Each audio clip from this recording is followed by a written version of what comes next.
Programang ito ay rated SPG. Striktong patnubay at gabay ng magulang ang kailangan. Maaaring may masiselang tema, lengguwahe, karahasan, sexual, horror o droga na hindi angkop sa mga bata.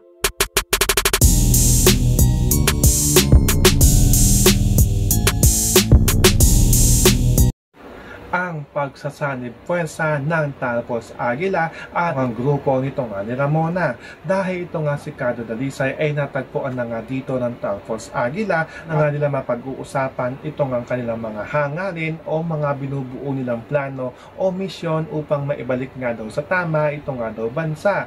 Dahil ito nga si Ramona ay sasabihin nga niya dito nga sa Talpos Aguila na matagal na nga daw niya itong inaasam-asam na magkasama-sama nga daw sila. Dahil gusto nga dito nito nga ni Romana na sila nga daw ay magsanib puwersa at maging isang grupo upang labanan nga daw nila dito ito nga daw mga kalaban nga daw nila. Dahil alam nga dito nito nga ni Ramona na tama nga daw ang kanilang pinaglalaban at susuportahan nga daw sila dito nga daw sa kanilang laban. Kaya nagkasundo na nga dito ang Talpos Aguila at ito nga si Cardo Dalisay at pati na nga rin dito ito nga si Presidente Oscar na magsasanib puwersa nga sila upang mas lumakas nga dito ang kanilang laban, ang kanilang grupo upang malabanan nga dito ito nga daw sila Lily, si Renato, si Arturo at pati na nga rin dito ito nga si Don Ignacio. So pakakaabangan natin dito ang pagsasanib puwersa ng Talpos Aguila at ito nga grupo nito nga ni Ramona. Yan ang ating mga pakakatutukan at pakakaabangan dito nga lang sa FPJ San Provinciano.